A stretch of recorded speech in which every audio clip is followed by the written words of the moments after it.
ഇങ്ങനെ രക്ഷാപ്രവർത്തനം രക്ഷാപ്രവർത്തനം നടത്തിയില്ലെങ്കിൽ ആരും ഹോസ്പിറ്റലിൽ തൂരില്ലോ. അവിടെ ഇതിന്റെ ലോജിക്സ് വർക്ക് ചെയ്യുന്നത് അങ്ങനെയാണ്. വൈൽഡ് ലോജിക്സ് ആണ് ഈ പറഞ്ഞ അങ്ങേയറ്റത്തെ ലോജിക്സ് ആണ് വർക്ക് ചെയ്യുന്നത്. അപ്പോൾ ഒരു 6 മണിക്കൂർ കഴിയും ഇത് ആശുപത്രിയിൽ ഇവിടെ എത്താൻ. ആദ്യം വരുന്നത് കുട്ടികളെ കൊണ്ട് ഈ പറഞ്ഞ സ്ത്രീകളെല്ലാം കൂടെ ഓടി പിടിച്ചു വരും.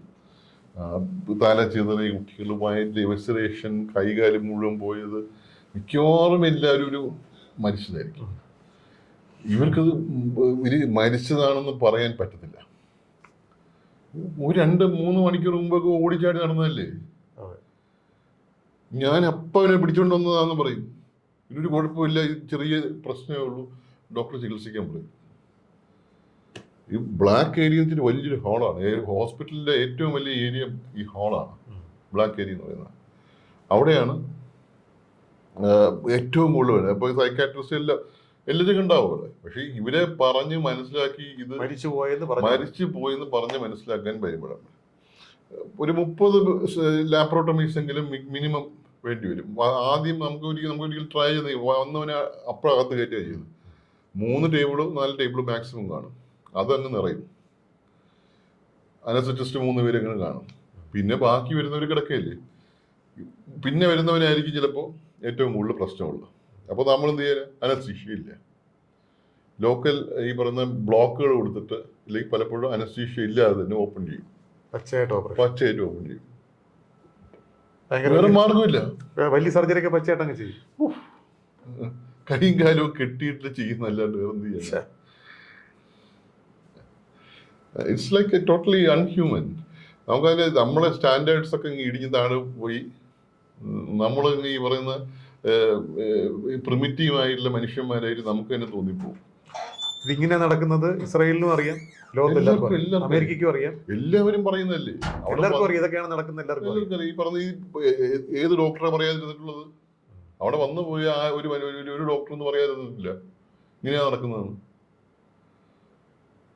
അതായത് ഇത് പോസ്റ്റ് ഓപ്പറേറ്റീവ് ഒരു ഹോസ്പിറ്റൽ വന്നു കഴിഞ്ഞാൽ, ഹോസ്പിറ്റലിനകത്ത് വന്നു കഴിഞ്ഞാൽ അവർ പിന്നെ പോകത്തില്ല.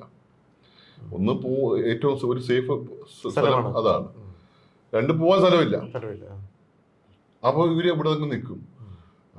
500 ബെഡുള്ളിടത്ത് 1000, 1500, 2000 പേരൊക്കെ അങ്ങ് കവിയും. നമ്മുടെ മെഡിക്കൽ കോളേജിന്റെ പഴയ സ്ഥിതിയാണ്. നിലത്ത് ഇങ്ങനെ കിടക്കും. ട്രോളി ഉന്താനും വേണ്ടി സ്ഥലമില്ല, ഡ്രസ്സിങ് ചെയ്യാൻ പറ്റത്തില്ല, മരുന്ന് കൊടുക്കാൻ പറ്റത്തില്ല. പോസ്റ്റ് ഓപ്പറേറ്റീവ് കെയർ അങ്ങ് ടോട്ടലി നെഗ്ലക്റ്റഡ് ആണ്. ഇല്ല. സർജറി ഇവിടെ കിടക്കുന്നതിന് പോലും ചെയ്യാൻ പറ്റത്തില്ല. ഹോസ്പിറ്റലിൽ കിടക്കുന്നതിന് പോസ്റ്റ് ഓപ്പറേറ്റീവ് ചെയ്യാൻ പറ്റത്തില്ല. പോസ്റ്റ് ഓപ്പറേറ്റീവ് ആയിട്ട് മിക്കവാറും എത്ര പേരെന്നറിയോ നമ്മുടെ നാട്ടിലുള്ളതിനകത്ത് മിക്ക ഒരു സർജറി ലാപ്രോട്ടമീസ് കഴിഞ്ഞു കഴിഞ്ഞാൽ ഡിസാസ്റ്റർ തന്നെയാണ്. വയറ് തുറന്നുള്ള ശസ്ത്രക്രിയ ഡിസാസ്റ്റർ എന്ന് വെച്ചാൽ ഇത് കൊണ്ട് കയറുന്ന ഒന്നും നടക്കത്തില്ല. എന്തെങ്കിലും ലീക്ക് ഉണ്ടെങ്കിൽ അത് അവിടെ കിടക്കും, ഇൻഫെക്റ്റഡ് ആകുന്ന സംശയമില്ല. അത് അവൻ ഇൻവേരിയബിൾ ഒരു 14th ഡേയൊക്കെ ആകുമ്പോൾ സെപ്റ്റിസിമിയിലെത്തി മരിച്ചു. അപ്പം അങ്ങനെ കുറെ മരണങ്ങളല്ലാതെ നടക്കും. ഹോസ്പിറ്റൽ മാനേജ് ചെയ്യുന്നത് വെച്ച് കഴിഞ്ഞാൽ ടു ഡിഫിക്കൽട്ട്. നമ്മൾ ഡോക്ടർമാർ തന്നെ ഹോസ്പിറ്റലിനകത്താണ് നിൽക്കുന്നത്. ഇത് ഇത്രയും ചെറിയൊരു റൂമിനകത്ത് 10-15 പേരാണ് ഡോക്ടർമാരുള്ളത്. അപ്പം നമ്മൾ പുറത്തു വന്നൊരാണ്. അവിടെ ഉള്ളവർക്ക് ആശുപത്രി ജീവനക്കാർക്ക് ഈ പറയുന്ന ഭക്ഷണത്തിന്റെ ക്യൂവിലൊന്നും പോയി നിൽക്കാൻ പറ്റത്തില്ല. അവിടെ നിന്ന് കഴിഞ്ഞ് 2 ദിവസം നിൽക്കണം. ഇവിടെ ഭയങ്കര പണിയല്ലേ, നിൽക്കാൻ പറ്റത്തില്ല. അവരെല്ലാം വിശന്നാണ് നിൽക്കുന്നത്. നമുക്ക് മനസ്സിലാവില്ല, വിശന്നാണ് നിൽക്കുന്നത്. ഇത് നമുക്ക് വേണ്ടിയുള്ള ഭക്ഷണം കൊണ്ടുപോകും. കാരണം വെച്ചാൽ അവരുടെ ഭക്ഷണത്തിന് അവിടെ ഒന്നാമത് ഭക്ഷണമില്ല. ഉള്ള ഭക്ഷണം നമ്മൾ തിന്ന് തീർക്കേണ്ടെന്ന് പറഞ്ഞ് നമ്മൾ കൊണ്ടുപോകും. ആരും ഭക്ഷണം കഴിക്കാതെടുത്ത് നമ്മൾ ഭക്ഷണം കഴിക്കും, നമ്മൾ കൊടുക്കും. 3 നേരം ഭക്ഷണം അവസാനിച്ച്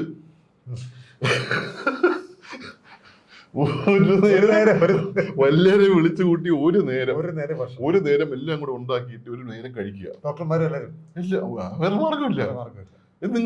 നമ്മൾ ആലോചിച്ച് നമ്മളല്ലേ എല്ലാവരും ഡോക്ടർമാരല്ലേ, 100 ഇവരെല്ലാവരും. ഇത് മാത്രമല്ല, ഇവരെല്ലാവരും 6-7 പ്രാവശ്യമൊക്കെ വഴിയിൽ കിടന്ന്, ടെന്റിൽ കിടന്ന്, എടുത്തുചാടി ഓടി, കടത്തിണ്ണയിൽ കിടന്ന് വരുന്നവരാ. ന്യൂറോ സർജനും orthopaedic surgeon, vascular surgeon, physician, gynaecologist എല്ലാവരും എല്ലാം വഴി കിടന്ന് വരുന്നവരല്ലാണ്ട് ഒരു മനുഷ്യരില്ല. അപ്പൊ അവരുടെ കഥ കേൾക്കുമ്പോൾ പിന്നെ നമുക്ക് നമ്മൾ വെള്ളം കൊടുത്തുകളയും. വെള്ളം കൊടുക്കുമ്പോൾ എന്താ, നമ്മൾ കൊണ്ടുവന്ന വെള്ളം തീരും. അവിടുന്ന് വെള്ളം കൊടുത്ത മരണം ഉറപ്പ്. കുടിച്ചാൽ മറ്റേ ഇൻഫെക്ഷൻ അടിക്കും, ഉറപ്പല്ലേ? ഡയറിയ, വയറിളക്കം പിടിക്കും. അവസാനം IV ഫ്ലൂയിഡ് കുടിക്കാൻ നമ്മള് ഡ്രിപ്പ് ഒഴിച്ചു പിടിക്കും. നോർമൽ സെലൈനും DNSഉം അടിക്കുന്നത് വെള്ളമില്ലാത്ത കുളിക്കുന്ന പ്രശ്നമില്ല. ഹോസ്റ്റലിൽ കിടന്നതിന്റെ ഗുണമുണ്ട്. പറയുന്നത് ഒരു കുപ്പായിട്ടൊക്കെ നമ്മൾ 2 മാസം 3 മാസം ഒക്കെ ജീവിച്ചതിന്റെ ഗുണം വെച്ച ഇങ്ങനെ വെള്ളം ഉണ്ടെങ്കിൽ ഇവിടെ അത്യാവശ്യത്തിന് പോലും വെള്ളമില്ലാത്ത സമയത്ത് നമ്മൾ കുളിക്കുന്നത് എങ്ങനെയാ? അത് ഈ മണമെല്ലാം അങ്ങനെ ഈ വെള്ളമില്ലായ്മ ഹോസ്പിറ്റലിലെ ക്ലീൻനെസ്സിന് അങ്ങനെയൊക്കെയുള്ള കാര്യങ്ങളോ അങ്ങനെയൊന്നും ഇല്ല. ഈ അത്യാവശ്യം ഈ വരുന്ന ഈ ഏറ്റവും അത്യാവശ്യമായിട്ടുള്ള കാര്യങ്ങൾ മാത്രമേ ചെയ്യത്തുള്ളൂ. ഇത് അപ്പൊ ഇതിനകത്ത് നമ്മളും അവിടെ ജീവിക്കുന്നത് ഒരു റെഫ്യൂജി ആയിട്ട് മാത്രമേ ജീവിക്കാൻ പറ്റൂ. അവരെ പോലെ തന്നെ ജീവിക്കാൻ പറ്റും. അല്ലാതെ നമുക്ക് ഒരിക്കലും ഇങ്ങനെ മാറി ഒരു സ്റ്റാറ്റസും ഇല്ല ഉള്ളതാണ്.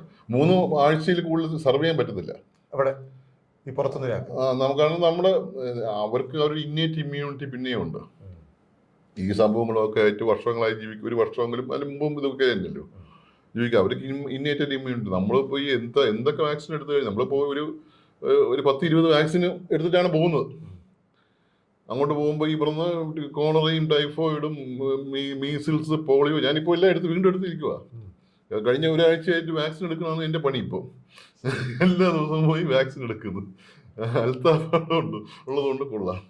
നമ്മുടെ PSCയിൽ അൽത്താഫാണ് ഉള്ളത്. അപ്പോൾ കക്ഷിയാണ് വാക്സിനൊക്കെ എടുത്തത്. അപ്പൊ ഇങ്ങനെ എടുത്തോണ്ട് പോയാലും എന്തെടുത്തോണ്ട് പോയാലും അത് വേറെ സ്ട്രെയിനൊക്കെ അല്ലേ, ഒന്നും നിക്കണമെന്നില്ല. എന്തൊരു ജീവിതം. അപ്പൊ ഒരു 3 ആഴ്ച കഴിയുമ്പോഴേക്കും മാക്സിമം 4 ആഴ്ച അപ്പുറത്തേക്ക് പോകുമ്പോൾ നമുക്ക് നിൽക്കാൻ പറ്റത്തില്ല. പിന്നെ നമ്മൾ തിരിച്ചു പോകും. അവര് 4 ആഴ്ചകളിൽ നിർത്തുന്നുമില്ല, തിരിച്ചു വരും. തിരിച്ച് ഇപ്പോൾ വന്നിട്ട് ഈജിപ്തിൽ വന്നു കഴിഞ്ഞാൽ ഈജിപ്തിൽ നിന്ന് 48 മണിക്കൂർ ഈജിപ്റ്റ് വിടണം. അവിടെ നിൽക്കാൻ പറ്റില്ല. പാലസ്തീനിൽ നിന്ന് തിരിച്ച് വന്നു കഴിഞ്ഞാൽ ഈജിപ്തിലേക്ക് വന്നു കഴിഞ്ഞാൽ ഈജിപ്തിൽ നിന്ന് 48 മണിക്കൂറിന് സ്ഥലം വിടണം. അവിടെ നിൽക്കാൻ പാടില്ല. ഓണ്ട് നമ്മുടെ അടുത്ത ടർക്കിയിലോ ജോർഡാനിലോ വേറെ എവിടെയെങ്കിലും രാജ്യത്ത്, സൊമാലിയിലോ ഇല്ല ടാൻസാനിയയിലോ എവിടെയെങ്കിലും പോയി അവിടെ 2 ദിവസം നിന്നിട്ട് തിരിച്ച് വീണ്ടും വരും. അങ്ങനെയാണ് നമ്മൾ പോകുന്നത്. ഇടയ്ക്ക് 2-3 പ്രാവശ്യമൊക്കെ ഇങ്ങനെ ട്രാൻസ്ഫർ ചെയ്തപ്പോഴേക്കും നിർത്തി. ഈ പറയുന്ന ഹ്യൂമാനിറ്റേറിയൻ ഓർഗനൈസേഷൻസ് ആണ് അവിടുത്തെ വാർത്ത. ആദ്യമേ തന്നെ ജേർണലിസ്റ്റിനെ പുറത്താക്കി. ജേർണലിസ്റ്റിന് അവിടുത്തെ ആൾക്കാർ ഇപ്പോഴും വാർത്ത ഇടുന്ന അവിടുത്തെ ആൾക്കാർ മാത്രമേ, പുറത്തുനിന്നുള്ള ജേർണലിസ്റ്റിൽ ആരും വിടുന്നില്ല. പുറത്തുനിന്നുള്ള ആൾക്കാർ നമ്മളെ വരുമ്പോൾ ഇവരാണ് ഈ വാർത്തയെ കൊടുക്കുന്നത്, അവരുടെ അകത്തുള്ള സീക്രട്ട് പുറത്ത് വന്നിട്ട് അത് നിർത്തി. ഇപ്പൊ വീണ്ടും ഈ കഴിഞ്ഞ ഒരു 6 ആഴ്ച മുമ്പാണ് തുടങ്ങിയത്. ഇപ്പോൾ ഇപ്പൊ ഞാൻ ജോർഡാൻ വഴിയാ പോകുന്നത്. ഇപ്പൊ സന്തോഷ് ഇപ്പം പോകുന്നത് UN-ന്റെ അല്ലേ കീഴിലാണ് അല്ലേ? UN-ന്റെ എമർജൻസി മെഡിക്കൽ ടീം. ഈ സന്തോഷിന്റെ ടീമിൽ ആരൊക്കെ ഉണ്ട് ആക്ച്വലി? ഈ ടീമില് ഡിപ്പെൻസ്. നമ്മൾ ഈ പറഞ്ഞ നമ്മള് ആദ്യത്തെ ഫസ്റ്റ് ടൈം ആണെങ്കിൽ നമ്മൾ ഈ പറയുന്ന ഹോസ്പിറ്റൽസിലൊക്കെ സെറ്റപ്പ് ചെയ്യാനാണ് പോകുന്നത്. ഈ പറയുന്ന ഫീൽഡ് ഹോസ്പിറ്റലുകൾ. ഇവിടെ ഒരു മുന്നണിയില്ല, ഒരു ഫ്രണ്ട് ലൈൻ ഒന്നും ഇല്ല. ഏരിയ മുഴുവൻ അവർക്ക് തോന്നിയെടുത്ത് ബോംബ് ചെയ്യാൻ പറ്റില്ല. അതൊരു മൂവിങ് ഫ്രണ്ട് ലൈൻ, ഒരു മൂവിങ് ഫ്രണ്ട് ലൈൻ ഒന്നുമില്ല. അപ്പോൾ ഹെൽത്ത് സിസ്റ്റത്തിനകത്ത് നമ്മൾ ഈ പറഞ്ഞ ഈ ഫീൽഡ് ഹോസ്പിറ്റൽസ് സെറ്റ് ചെയ്യാൻ പറ്റും. ഈ എല്ലാ ഫെസിലിറ്റിയുള്ള ഫീൽഡ് ഹോസ്പിറ്റൽസ് സെറ്റ് ചെയ്യാൻ പറ്റും. പക്ഷെ അത് ഭയങ്കര കുറച്ച് എക്സ്പെൻസീവ് ആണ്. പക്ഷെ അതുപോലെയുള്ള ഒരു 3 ഹോസ്പിറ്റലെങ്കിലും ഉണ്ട്. 3 ഹോസ്പിറ്റലെങ്കിലും ഉണ്ട്. അപ്പോൾ ഒരു ഹോസ്പിറ്റലിന്റെ ഈ പറഞ്ഞ ഹോസ്പിറ്റൽ സെറ്റ് ചെയ്യുക. പിന്നെ ഇതുപോലെ പ്രൈമറി ഹെൽത്ത് സെന്റേഴ്സ് ഒക്കെ നമ്മൾ ഉണ്ടാക്കും ഇതിന്റെ ഭാഗമായിട്ട്. കാരണം ഇതിൽ നമ്മൾ ഒരു ഹോസ്പിറ്റലിൽ ഈ ടെറിഷറി സെന്റർ മാത്രം പോരല്ലോ. ടെറിഷറി സെന്ററിൽ അത് നിറഞ്ഞു പോകും. അപ്പോൾ primary health centres, maternity centres, ഈ പറഞ്ഞ കുട്ടികൾക്കും സ്ത്രീകൾക്കുമുള്ള സെന്റേഴ്സ്, അങ്ങനെയുള്ള കുറേ സംഭവങ്ങൾ പല പല സ്ഥലത്തായിട്ട് സെറ്റപ്പ് ചെയ്യേണ്ടി വരും. ഇല്ലെങ്കിൽ നമ്മൾ ഇത് വർക്ക് ചെയ്യത്തില്ല. പ്രധാനപ്പെട്ട ഹോസ്പിറ്റൽ വെറുതെ ഒരു ഹോസ്പിറ്റൽ മാത്രം തുടങ്ങി ഇത് കഴിഞ്ഞാൽ ഹോസ്പിറ്റൽ ഇതെല്ലാം ഇൻഫ്രാസ്ട്രക്ചർ ടെന്റ് അടിച്ചിട്ടില്ല, അതാണോ? ഒന്നുകിൽ ടെന്റില്, അല്ലെങ്കിൽ അവിടെ ഉള്ള അത് ഏതെങ്കിലും പഴയ കെട്ടിടത്തിനകത്തോ പൊടിഞ്ഞു വീഴാത്ത കെട്ടിടത്തിനകത്തോ ഇല്ലെങ്കിൽ പൊടിഞ്ഞ കെട്ടിടത്തിനകത്ത് ഒരു ഭാഗത്തോ ആയിരിക്കും ഉണ്ടാക്കുന്നത്. അതായിരിക്കും ഉണ്ടാകുന്നത്.